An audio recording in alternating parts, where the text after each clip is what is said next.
I want you to listen to this carefully because this could be easily misunderstood. Because when someone loses someone who's dear to them,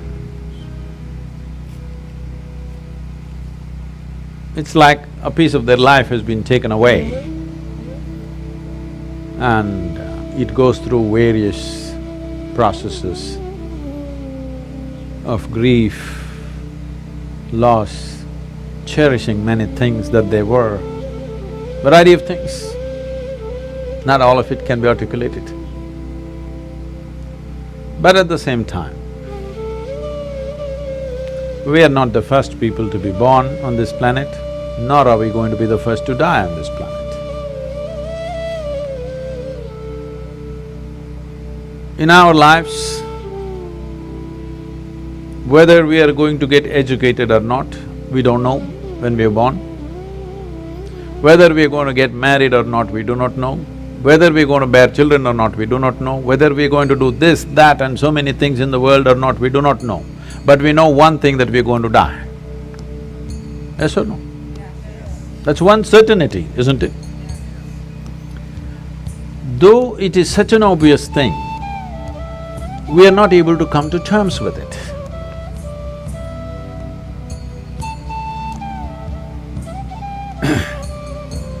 Somebody was asking me, Sadhguru, how do snakes die? Where do they die? Because we don't see ever a dead snake unless it's killed by somebody. They're asking this question in a tropical country, and I think it's relevant in California also, where there are actually millions of snakes, but they're quiet lives, they don't show themselves too often unless you step into their terrain somewhere, and they don't show themselves, they're just there. So where do they die? This is something very wonderful, particularly cobras. When they want to die, when they know they should die, they will withdraw, find one perch somewhere and go sit there, and they won't eat. For over 18 to 20 days, they will not eat anything and sit in the same place, and they'll die there. At one time, out of misplaced compassion, I brought down these cobras because I knew where they would be sitting. I would pick them up, bring them and try to force feed them, try to put some food into them and do something about it. But do what you want, they won't accept a little bit of food. If you leave them, again they go and sit in the same place and they will die there quietly. I'm saying a crawling creature has that much awareness, knows how long this body should be on and when it should go. Similarly, your life and every other life has this consciousness as to when it should exit this body, either because we broke the body in some way or because simply the necessary intensity in the body doesn't exist anymore to sustain life. So we must understand, when I use certain words, do not understand it in normal sense. When I say a life decides when to leave, it's not like you think about it and you decide, not that kind of decision. In its own way, not with thought. Many decisions about who you are is not decided by your thought, it's simply made, isn't it? Like that, a life decides when to leave. As long as it's here, we will do everything to preserve it and to hold it and keep it with us because we cherish and value that life. But once it leaves, we must respect that because that life has chosen to leave. Now when I say life, I'm not talking about the person, I'm not talking about the personality, I'm not talking about variety of thoughts and emotions and activities that person was involved in.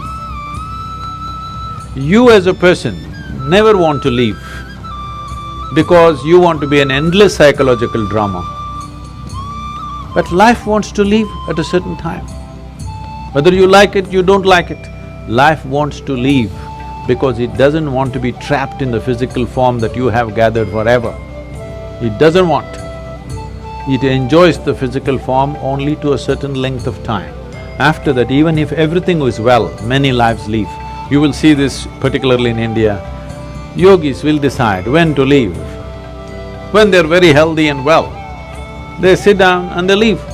Other people think, why he was healthy, why should he leave? So you want to get sick and die? Do you want to suffer in the hospital for 3 years and then only leave? Is that the only way to go? Please listen to this carefully because this is a situation. I'm not trying to trample on anything, but I want you to listen to this carefully. Is it true that the final thing that you do in your life is death? Hello? Yes. So the last thing that you do in your life, is it not very important that you do it gracefully? Yes. Huh? Yes. You're all from Los Angeles, you must do it in style, isn't it? At least gracefully. Is it also not important that other lives who are around us, when their time comes, we must facilitate that they must be able to live gracefully, not make them a victim of medical industry that's going on around us? Hello? Yes, yes. Tell me, what purpose does it serve if you stretch a life which is about to exit now for another 3 months with all kinds of supports? 3 months you stretched it in pain and misery. What does it mean? It just means that you're ignorant about the nature of life and you want to cling to something that you know and you don't want to know anything that you do not know. It's very important.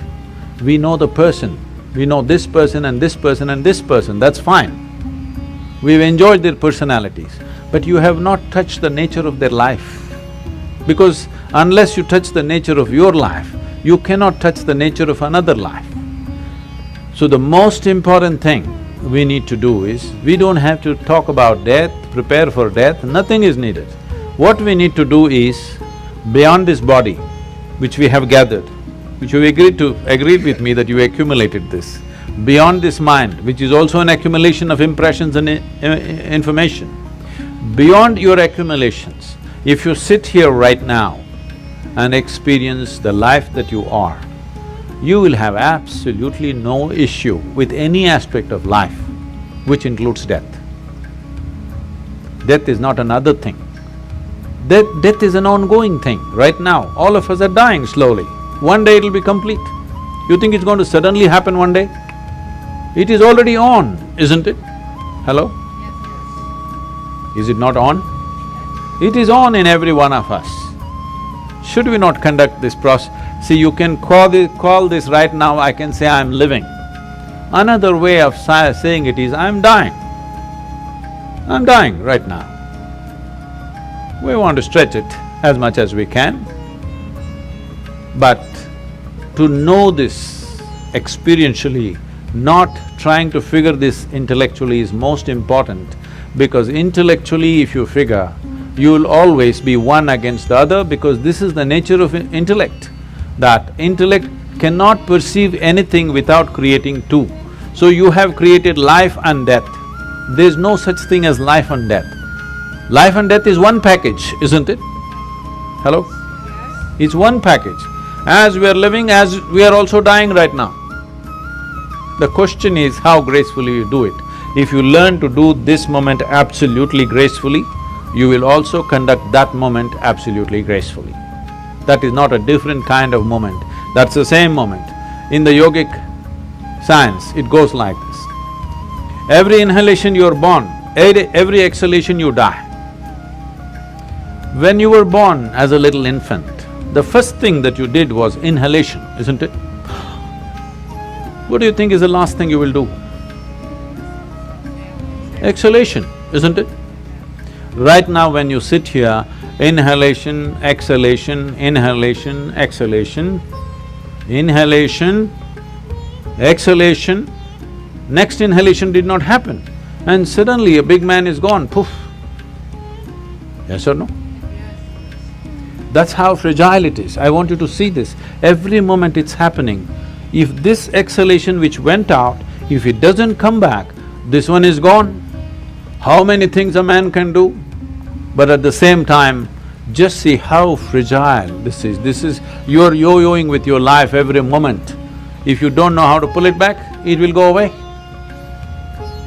But it doesn't feel like that right now. I am real. I'm not going to die today. A whole lot of people thought so before you and me. We must understand mortality is the fundamental reality of our existence. If you do not come to terms with this one thing, believe me, you don't know any other aspect of life in reality. You know only the drama.